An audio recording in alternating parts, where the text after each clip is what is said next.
Hi, everybody. And it's week 2 of our Founder Journeys podcast. And this week, we've got Alison McMurtrie. Had a great chat with Chris Alison last week and his journey through uh, undiagnosed dyslexia in school and applying his problem solving to becoming a founder and turning that dyslexia into a superpower.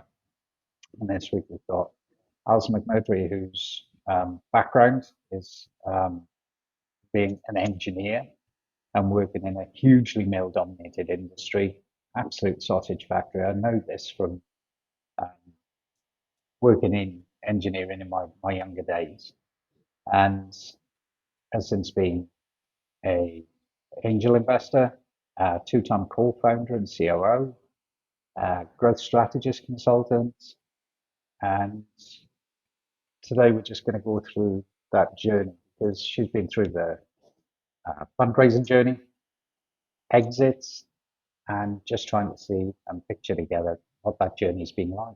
So, welcome, Alison. Thank you, and thank you so much for having me. It's really cool to be here, and I really appreciate your very kind and enthusiastic introduction. Though your comments and your references to it being a sausage factory always does make me chuckle a lot. But it is still.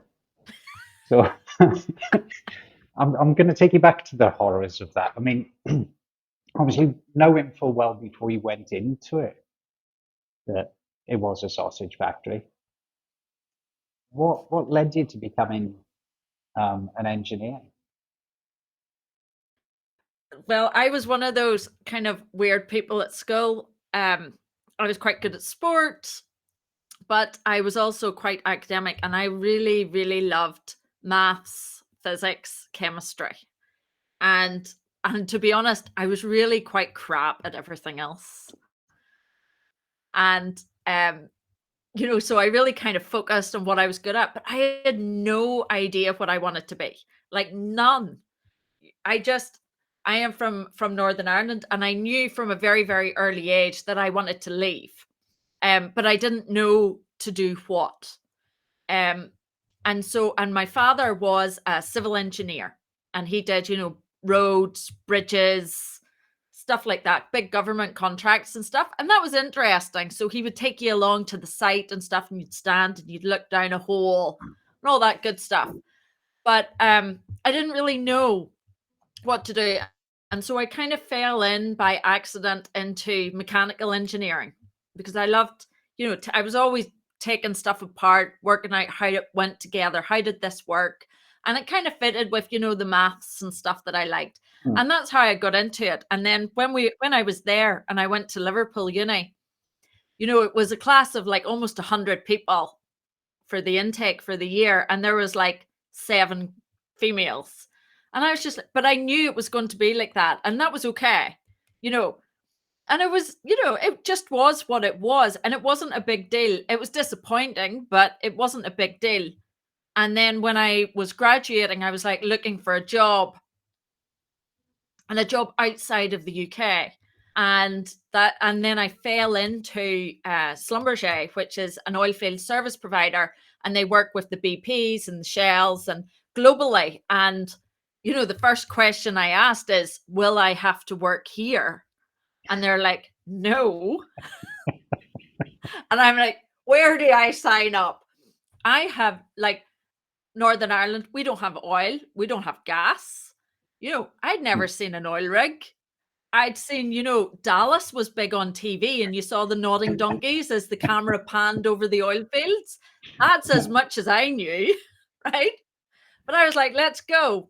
And what an amazing Testing journey. in I hand. mean, like, talk about highs and lows, Hmm. bonkers. Like, anytime anyone wants a beer or a wine to listen to just the most ridiculous stories, like, I'm all here for it, so I traveled the world effectively.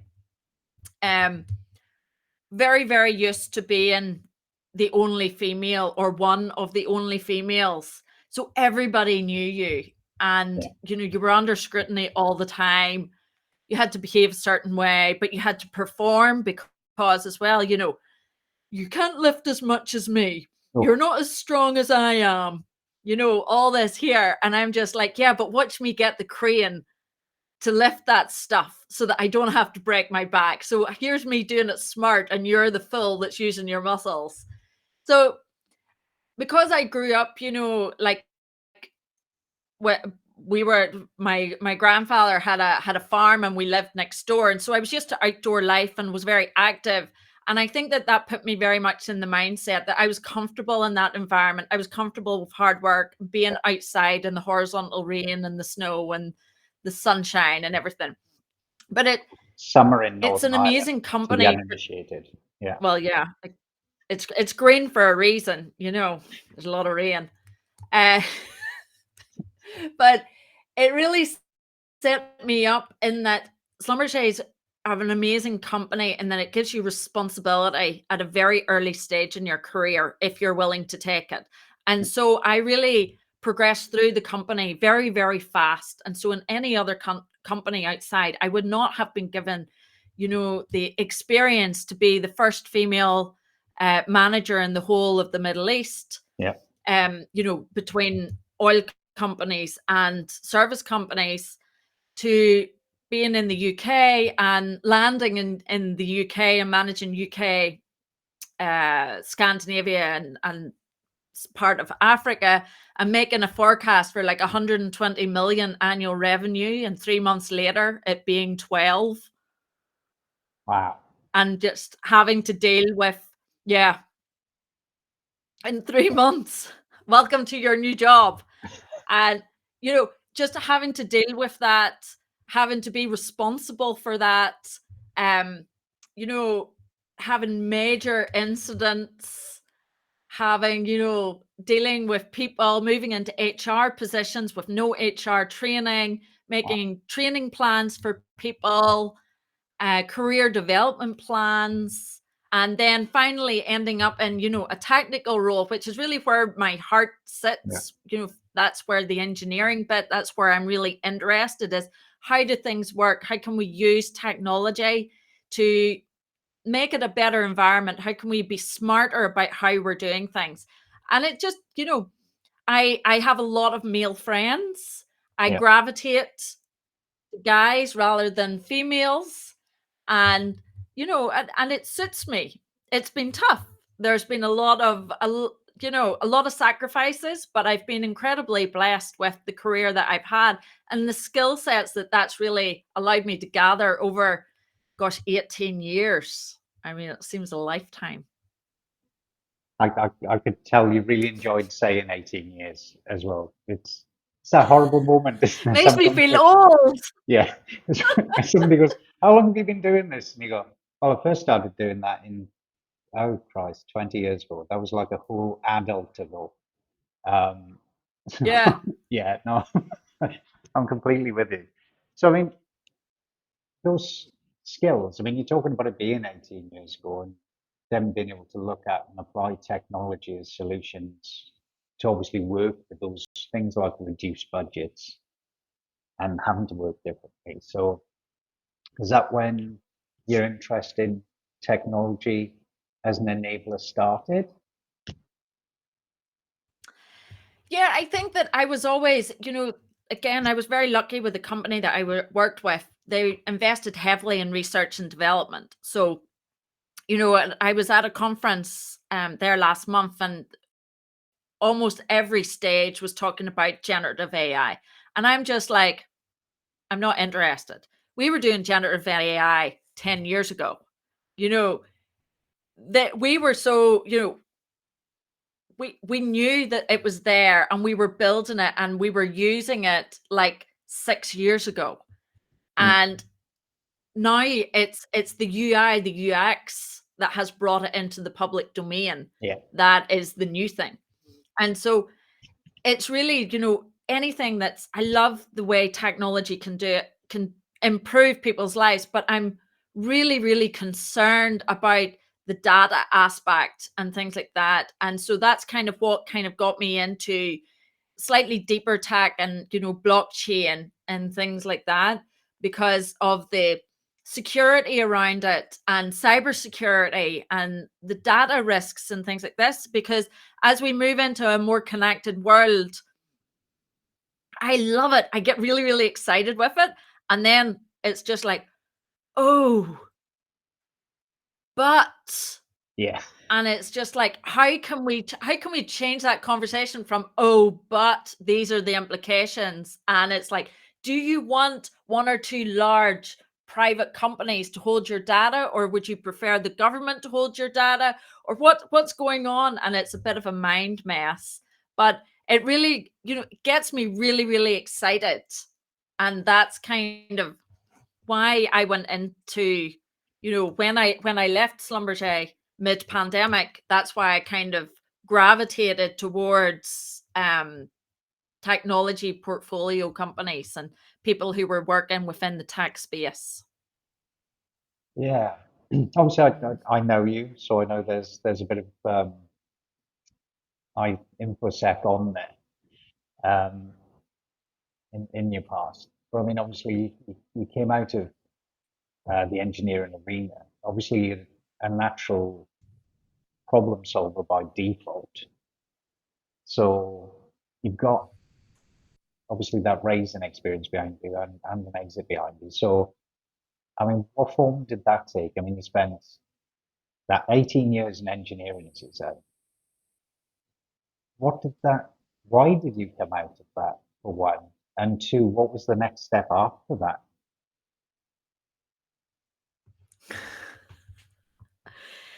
So this is where I need to be a little bit political, Okay. but so I had reached, a junior executive position, and I was kind of pitched and being planned for a president position, which was massive. Like, absolutely, this is everyone's dream. It was not my dream. I was bored. It just was not fast enough. Yeah. It was trying to take a juggernaut off the rails, and every day was a fight. And it was just wearing me down to a point where I didn't want to go to work. I was just so bored with that fight, and my passion had gone. And I was just blah every day, just blah, just vanilla. And that's not me. And so, because I'd been in for 18 years, it was an either jump now, or you're going to have to spend the next 18 years sucking it up in a little sideways move job. And I didn't want to do that. But because I'd been in for 18 years and no one has heard of the company, Yeah. although they were like in the top 5 global companies ever, no one has ever heard of them. And that was always intentional, but that makes it really, really hard to justify your skill set. So I went and did my MBA just to kind of give myself a little bit of confidence that I had sellable skills outside of this environment. And then I moved to Ireland. I set up my consulting company and then kind of fell into the startup ecosystem kind of by accident. But I kind of feel that that's kind of my home, Yeah. kind of where I'm meant to be, um, because it doesn't bore me, and because I do have passion about a lot of it and a lot of opinions. So I think that it was a good journey. It was a very difficult time, and Mm. as I said, it was mid-pandemic, but I had resigned in November, just as China were starting to shut down, and it was impacting our operations. So we knew something major was going to hit. Didn't appreciate how major it was going to hit, but we knew. And they kept saying, "Are you sure? Are you sure? Come on, Alison. Are you sure?" And I'm like, "Yes, yes, I am. Yes." And yeah, and as they say, it was very amicable. And I'm very, very appreciative for my journey there, but definitely it was the right time and it was the right move. And now I'm like, just living the best life. Well, then you come out and find the shiny things. I mean, did you take a bit of time out during the pandemic to work out your next move, or No, did you just start to hit that no. vein? Right. Where's all the fun people? Where's my tribe? Is it that? Yeah. I mean, I packed up my car. We were living in Paris at the time. My husband was working. He was actually stuck in the Middle East because of lockdown. So he was stuck there for quite a long period of time. I packed up the houses, packed up the car, the dogs, the kids. I should have said the kids, then the dogs, then. Okay, that's a bit psychological, It's all but right. it's We know where obviously your a good day loyalties with the lie. children this morning. Um, Packed them into the car and got the ferry over to Ireland, you know, and moved into a new house, and it just hit the ground running. That was it. Where's the local supermarket? Right. Okay. Who can I network with? Who can I talk to? Join this, join that. And everything was on Zoom. So it was easy. And just like, okay, where am I doing? Okay, I've got this call. Who are you? Let's have coffee. Let's have coffee. Let's have coffee. And it was just like straight into it, you know? I get it. A lot of that resonates with me, even though, as anybody will testify, I'm what a VC would call a jumper. And it's just because I got bored of Yeah. different. Yeah. I'd work out an industry and then I'd leave it.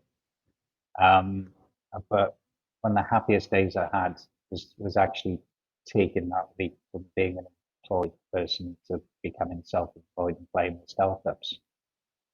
Um, so I completely and utterly get that. And that initial networking, that initial buzz of going out to meet people trying to get into that industry, because there's so much you can learn online and so much you can Yeah. work out. But that peer interaction is absolutely fantastic in the startup world because you learn so much from each other, and I think that's where the magic happens, isn't it? So, um, Yeah.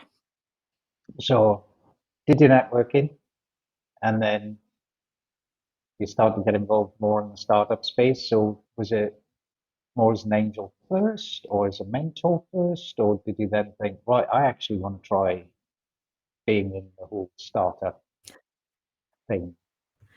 No, do you know, in fact, it's none of those because I came over to Ireland and I started my consultancy Mm. business, and that was my focus. And I was, that was what I was going to do, right? Growth consultant, strategic action plans, that was it. But I kept finding that I was talking to people within the startup world and helping them, and but I wasn't starting a startup as I class a startup. I wasn't planning to get involved in the startup ecosystem. Mm. I was there to help SMEs. You know, that was my driving factor. And it just kind of went that, my I just kept finding myself around these startup founders. Yeah. And it just happened more and more. And then they'd maybe put a call out on Slack. I need some help with this. And I'm like, yeah, I'll jump on a call. Yep. You can do this. You can do this. These are your options. Da, da, da, da. And they're like, oh, that's really, really good. And then all of a sudden people start calling you and asking because you get known that, you will give them help. You'll point them in the right direction. They'll know where to go. Mm. And if you don't know, you'll find out. And so it kind of happened by accident. And one of the and the other lady that I co-founded my first startup with, we had met over coffee and we had a coffee chat. I was just like, yeah, okay, nice to meet you, lovely. But then we kind of ended up stalking each other on all these other events. Like you would go to an event and she'd be there, and I'd go to another event and she'd be there, and you'd go to another one and she'd be there. And I was just like, what is going on here? Like, this is weird. Is this And injunction time, or yeah? yeah, I was just like that, like, stop stalking me. And she's like, you stop stalking me. It's like, what is this? Get out of my head. And it was, it was really, really funny. And then she was like, oh, can I grab 5 minutes of your time? Because I really want some advice. And she was like, I really need a startup. I need a founder, a co-founder. She was like, I can't do this all myself. And I was like, right, show me all your information. And, we went through her business and we were talking about, her initial valuation, what she was doing, her market. And I was like, put those numbers up, put those numbers up, put those numbers up. And she was just like, oh, you're so ambitious. You're so bullish on this. And I was like, yeah, but you have to be. You have to be. Otherwise, you're not going to make it. It's not going to be taken seriously. And she was like, oh, no, I really appreciate this, really appreciate this. And that was it, And then a few weeks later, she sent me a text message saying, do you have 5 minutes? I just want to run something past you. And she showed me this PowerPoint presentation. And it was like a pitch for a co-founder. And I was just like, oh, this is really good. It's very clear. She knows what she wants. Right. Who do I know that fits that? Like, right, that person, no, that one, no. And then she got to the last slide and she'd put a screen grab of my face. And I was just like, oh my God. Like, mind blowing moment. So yeah, so I came on board with that one.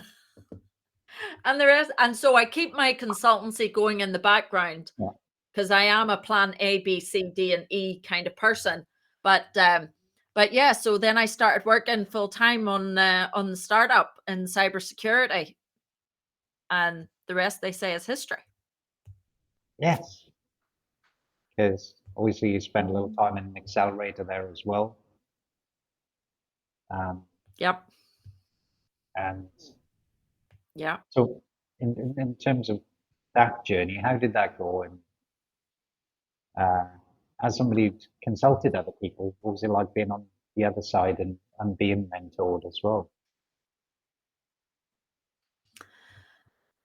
So I think that it is.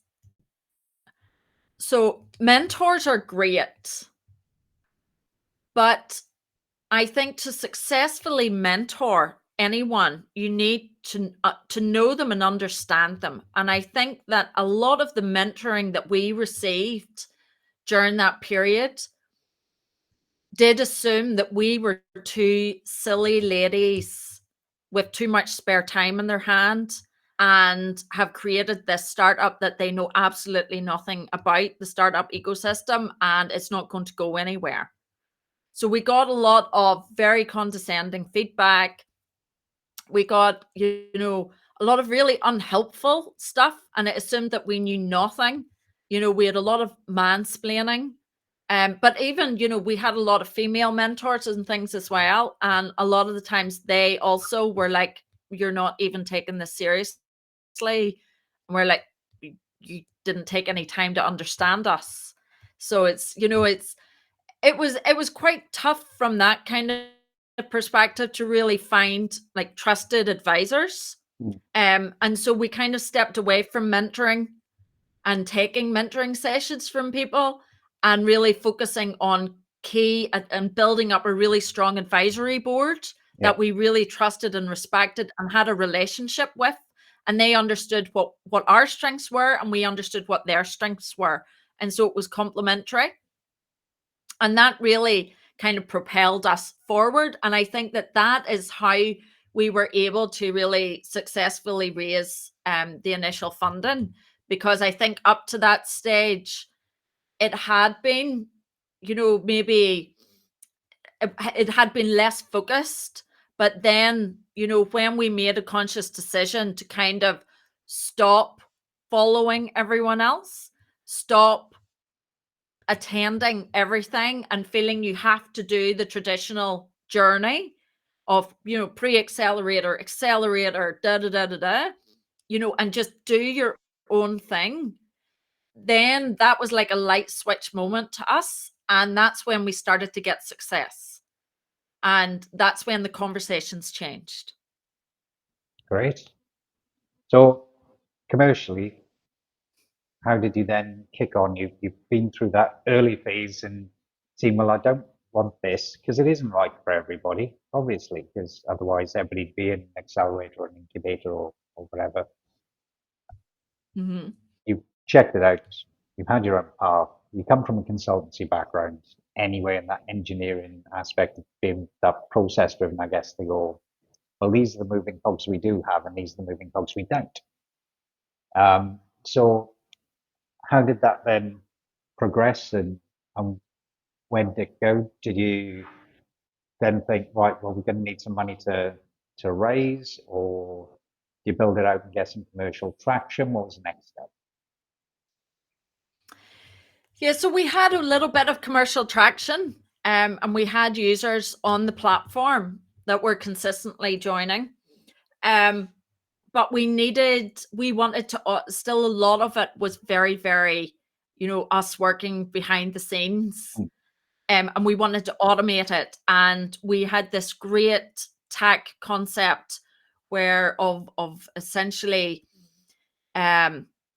creating a really nice kind of digital profile of your cybersecurity awareness and provability of what you have working in your system, which then could be used as a passport for like insurance and things to really de-risk your business, which is a really interesting concept, I but love that the concept. required, a lot of money to build. And both myself and the other co-founder, we weren't technical enough. We weren't developers. We weren't coders. We couldn't build that. We knew the idea. We could map out the workflow, but we couldn't build. So we would need money for that. And that's when we decided that, we were looking at grants. We were applying for grants, but, we weren't getting them. And we were lucky enough to secure some funding, some VC funding.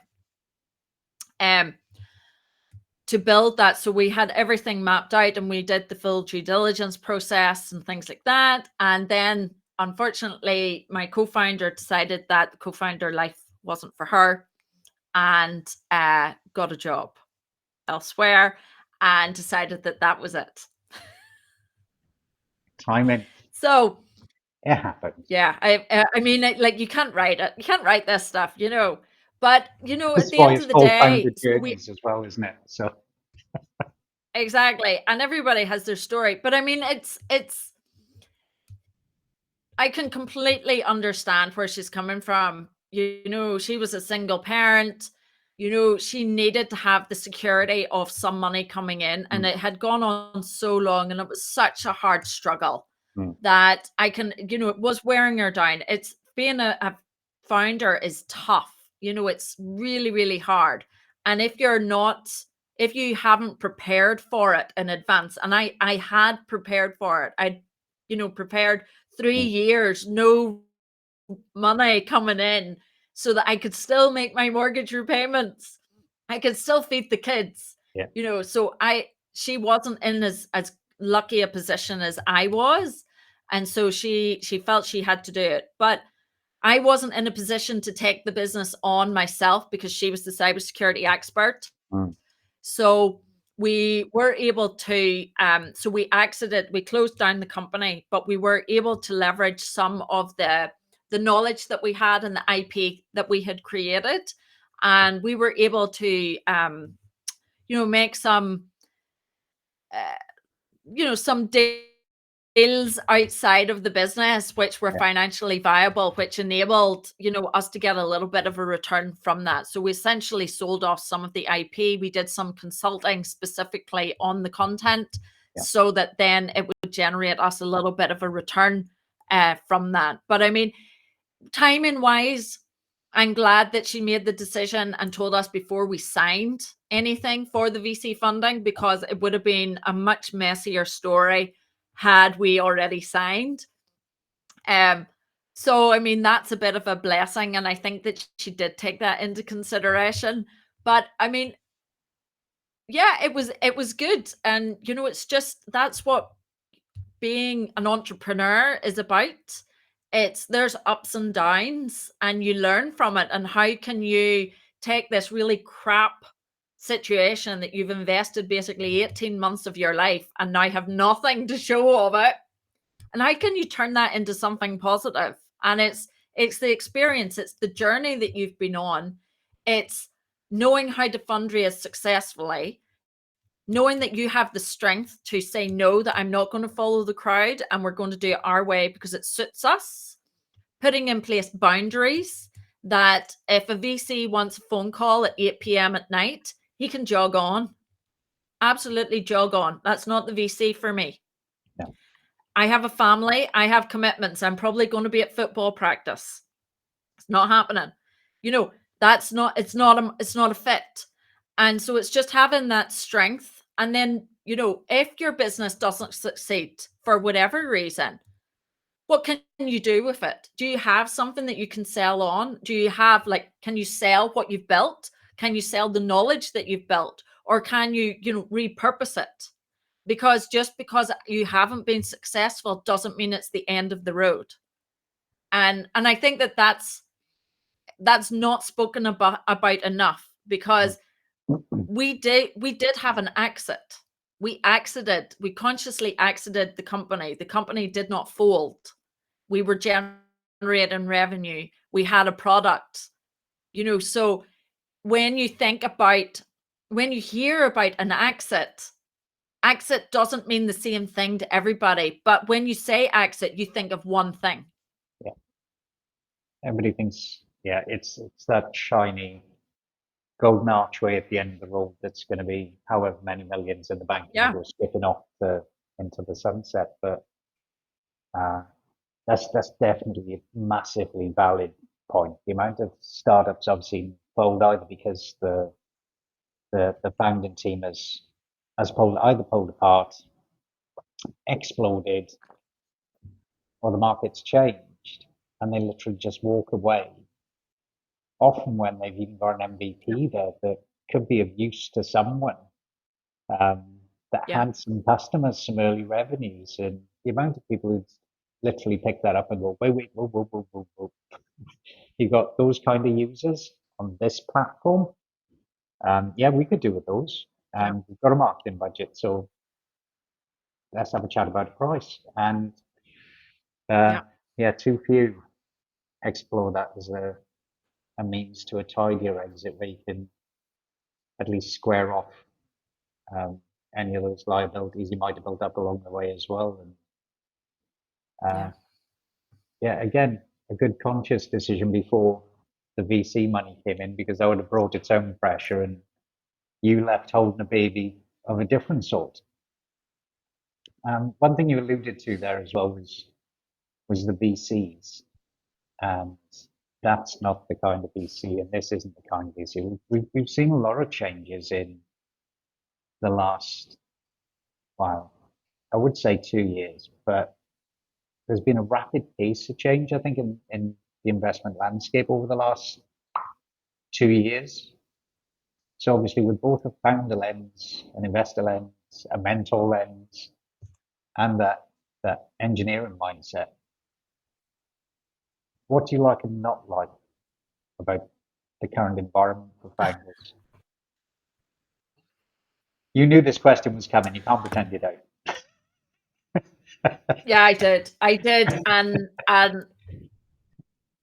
you're going to have to manage my time here, because this is, if you want an opinion, I'm here for it. You got 10 minutes on this one. Absolutely.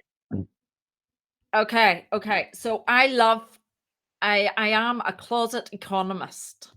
Okay. Disclaimer. I love things about the economy and economical impact. Now, fundraising for a startup is broken, 100%. Right? Whether you look at Ireland, UK, America, wherever you want to look, right? The areas that I know the most about are UK and Ireland. And it's really, really broken. The problem that I see today, so I'll start with maybe the positive, or maybe I'll end with the positive, and I'll start with. Yeah, do a shit sandwich. Look, you can go positive, big negative, and then add a slice of sandwich. Okay. So I think that if you're lucky enough to get, so there are more active angel investors than there have been. And so I think that that is a positive within the ecosystem.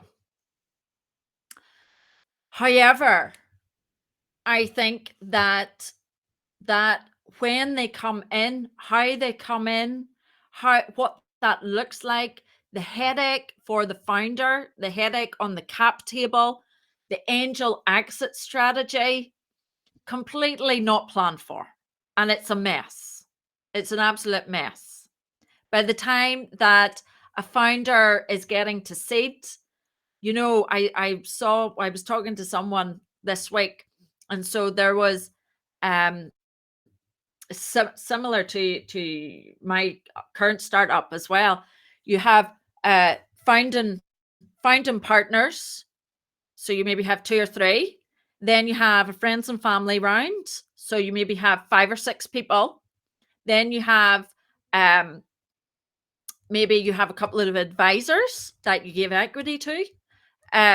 Maybe you have got services from a marketing company that you give them equity because you have no cash. Maybe you go into an angel round and you go private angels first, and then you go syndicate. And so all of a sudden, by the time you're going to seed, you have 15 individuals named on your cap table. And it starts to become really, really messy.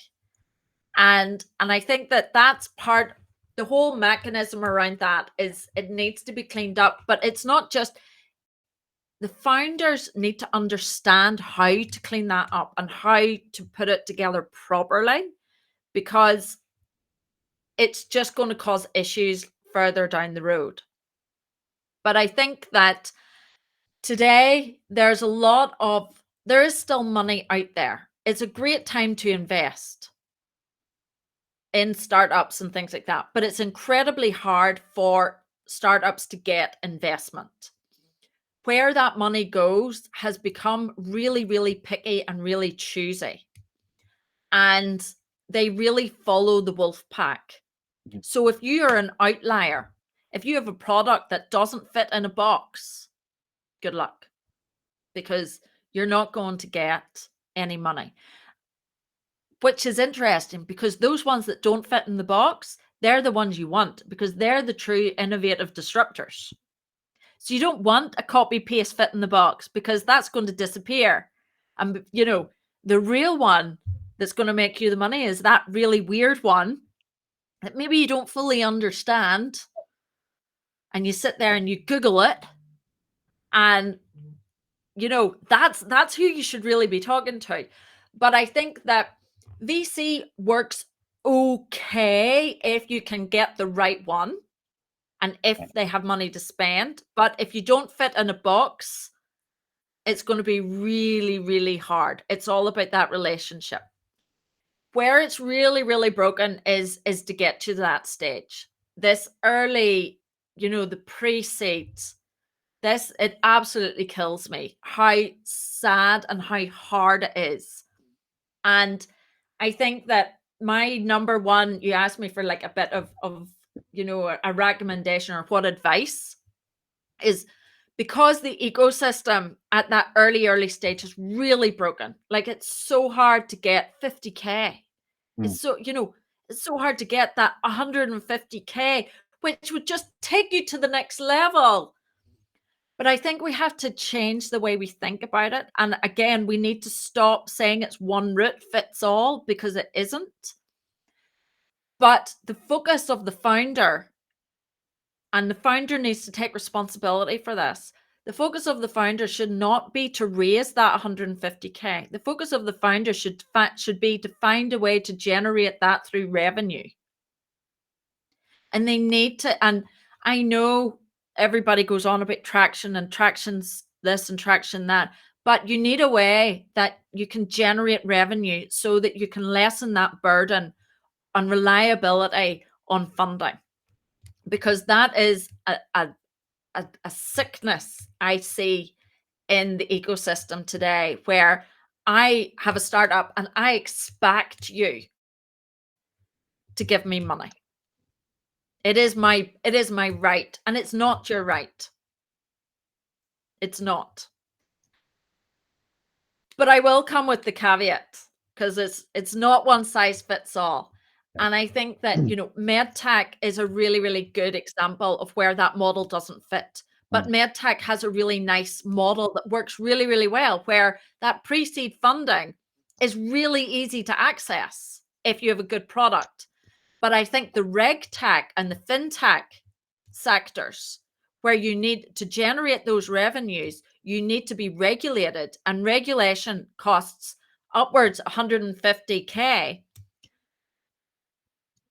That needs to change, right? Mm. And that's me speaking from, today we were just talking about how are we going to pay for our next piece of regulation? Yeah. But it's a real problem. Whereas if you're a SaaS company with, a platform solution, you should be focusing on how you can generate some form of revenue from that, so that that will enable you to move forward. Whereas that's not possible for all sectors. And so we need to move away from this one size fits all. Yeah. I think everybody within the ecosystem was kind of guilty of that, and no doubt when we hear from Nicholas towards the end as well, he'll chime in, because I know he's seen this too. I think Yeah.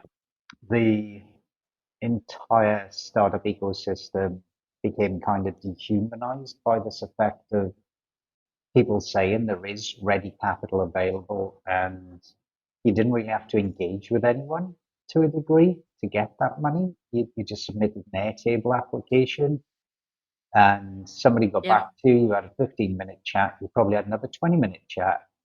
Then the paperwork came through, and next minute there was Yeah. money in your account. And in a lot of cases, you never heard or saw from those people again, who were super supportive Yep.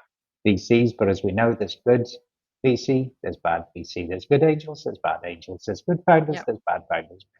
But um, too many of the founders, you're right, are that it did grow a sense of entitlement amongst those founders, and it still exists a lot. One of the weirdest bits of feedback I've had recently, just because I don't see these people, but it's just become too commonplace, is that they're seeing a lot of startups in the UK and Ireland that haven't made any money yet, that are traditional SaaS without anything super Yeah. exciting attached to it. And they got 5 million valuations.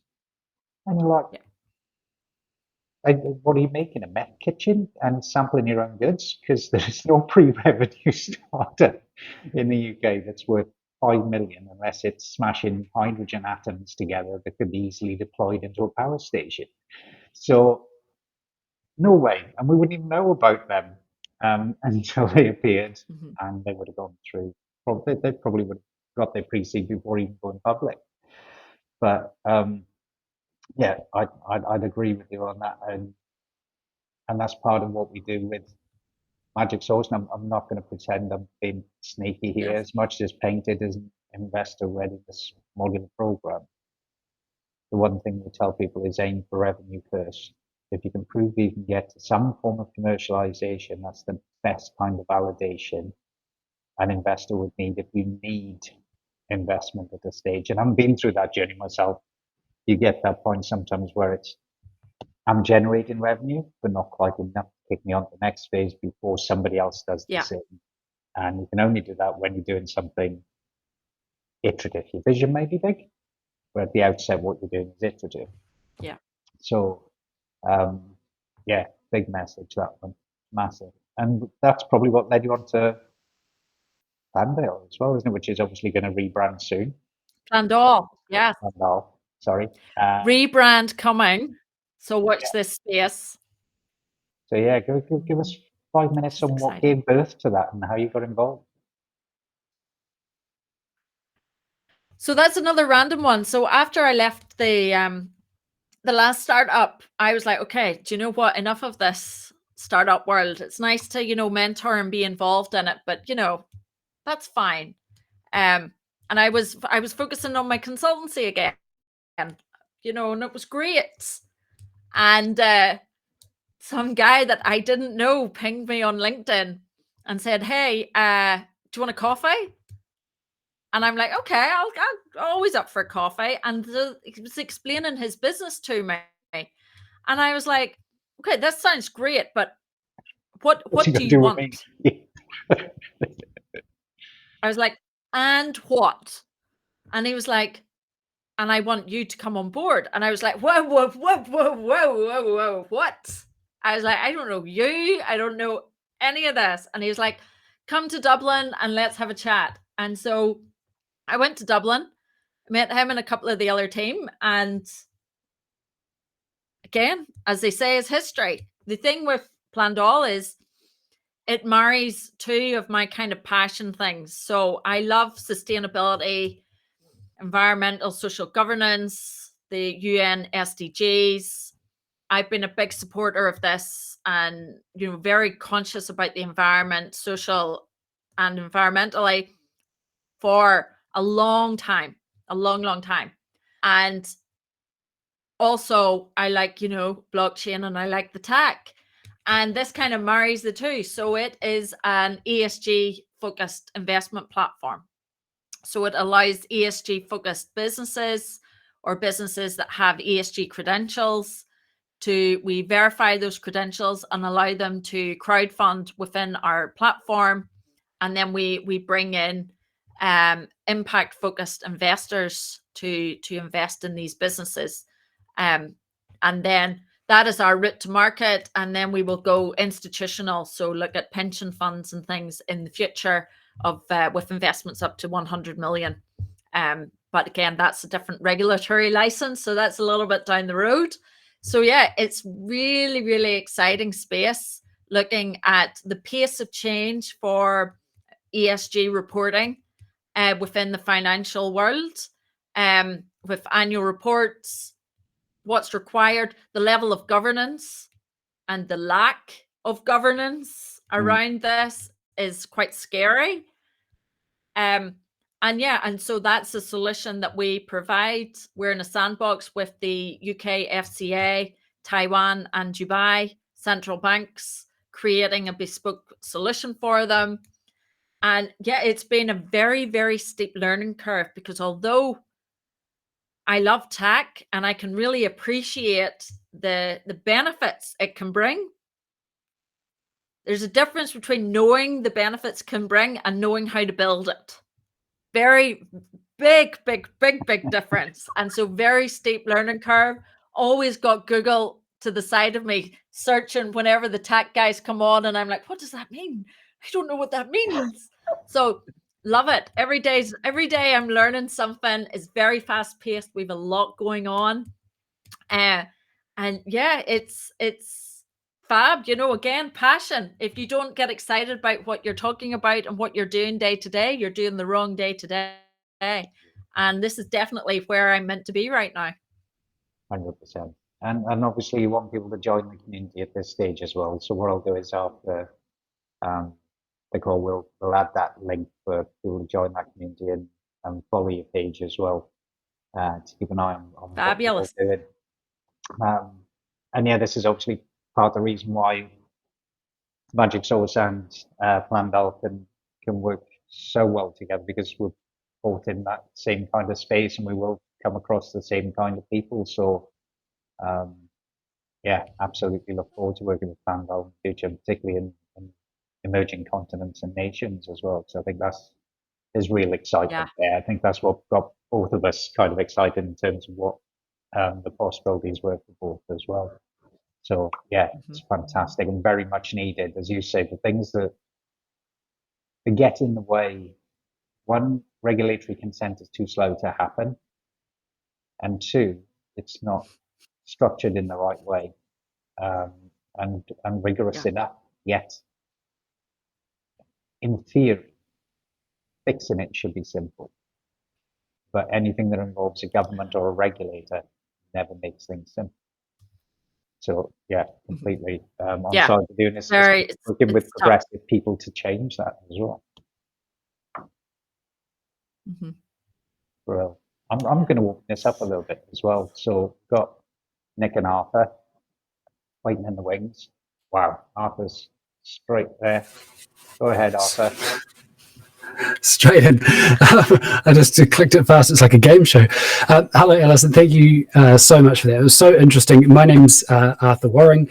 I'm based in Norfolk. I also have a consulting side to my business, a thing called Pitch Gym, and I work as a bit of a founder.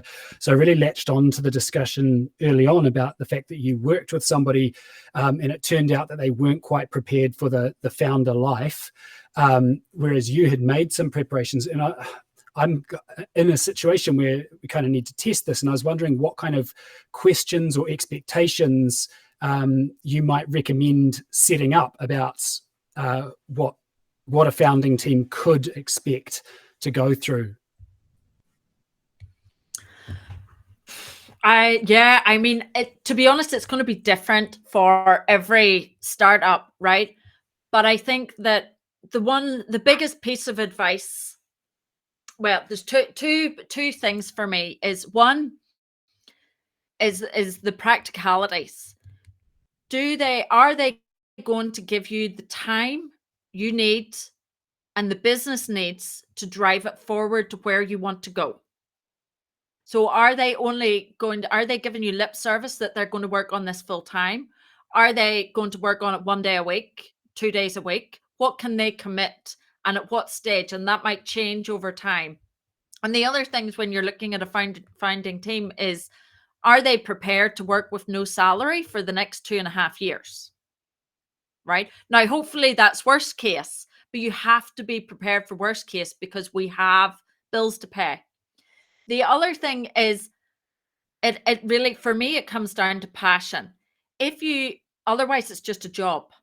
And if it's just a job, you might as well go and work in McDonald's. Right? So they have to be excited about what your mission and vision is for this business. What are the values of your business? And you might have scoped these out or you might not. They might just be in your head, but it's how you convey it. And then, do they get excited about that? Are they aligned with it? And where do you see this going in 5, 10 years? And are they aligned with that exit? Or, continuing on, or whatever 5, 10 years looks like. Because again, if they're not, you need to think about what your contracts and things need to really look like. And that's, again, the next thing is, if you're going to bring in a co-founder or a founding team, get a contract. You might be best friends. Get a contract. And I'm going to say it again, get a contract with a divorce clause, right? We, in my first startup, we had planned to be there, and have a really successful sale, at the end of it. We had no intention of dropping out early. So that exit clause, what does that look like? If you have put money into it, how much money are you going to get back? These things, and agreeing them up front, are really, really important and help to keep the relationship at a later date. And then as well, final point, if you're looking at a founding team, less is more at an early stage. Think about what you really, really need. What is going to not who is the same as you. What is going to complement your skill set, and who is going to tell you no, and who is comfortable to disagree with you. Okay, things can be outsourced. Things can be, do you need legal? Yeah, but do you need a legal founder? No. Do you need a marketing founder? Probably not. Do you, if you're a tech product, do you need a CTO or do you need a developer? Right? Because those are two very, very different things. So really think about, keep it as small as you can in the early days and really focus on what skills do I need to make this move forward? What have I got and what do I need? And then outsource the rest. I think if you can do that, you're like in the perfect storm, or the perfect scenario. It's very hard to get right, but we have to start somewhere.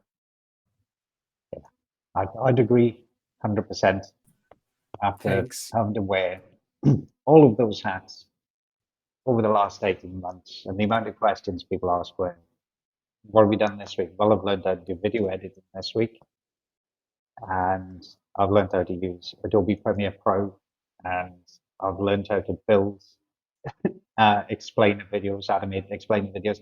I think as a founder, you look at what can I do and what can't I do. And one thing I found out really early on was I can't code. I can't even know code. That's how pathetic my coding skills are.